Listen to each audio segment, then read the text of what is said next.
মানুষের ঘরে থাকা নগদ অর্থ ব্যাংকে আনতে 500 ও 1000 টাকার নোট সাময়িকভাবে বাতিলের প্রস্তাব দিয়েছেন বিএনপির সংসদ সদস্য এম মাহবুব উদ্দিন খোকন। জাতীয় সংসদে 2026-27 অর্থ বছরের প্রস্তাবিত বাজেটের উপর সাধারণ আলোচনায় অংশ নিয়ে এ প্রস্তাব দেন তিনি। শাহরিয়ার জামানের রিপোর্ট। বিসমিল্লাহির রহমানির রহিম। জাতীয় সংসদে বাজেটের উপর সাধারণ আলোচনা।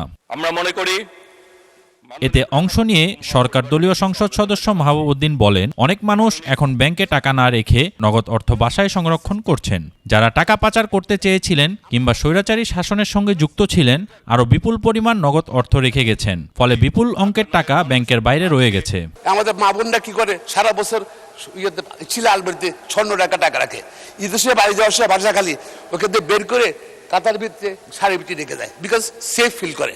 টাকা নাই, ব্যাংক উঠে হয়ে গেছে। এত ব্যাংক দরকার কি বাংলাদেশে? এত ব্যাংক দরকার নাই বাংলাদেশে। এমপি হলেই তার একটা ব্যাংক লাগবে, এমপি হলেই নেতা হলেই তার লিজিং কোম্পানি লাগবে।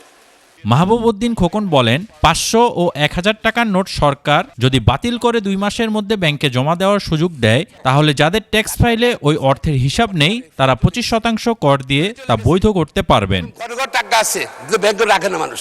আমরা 500 টাকা 1000 টাকার নোটা ব্যান করে দিই না। 2 মাসের মধ্যে টাকা জমা দিতে বলি, লিগাল করতে পারবে। যদি ট্যাক্স ফাইলে টাকা না থাকে 25% টাকা দিয়ে লিগাল করবে। দেখা যাচ্ছে আমার বাজার ঘাটতে ফিল আপ হয়ে যাবে, 2 লক্ষ 2.5 লাখ প্রায় ব্যাংক টাকা লিগাল হয়ে যাবে। দেশে এত ব্যাংকের প্রয়োজন না দেখার কথাও জানান নোয়াখালী 1 আসনে বিএনপি এই সংসদ সদস্য। মাননীয় প্রতিমন্ত্রী শাহরিয়ার জামান, 21 টেলিভিশন, ঢাকা।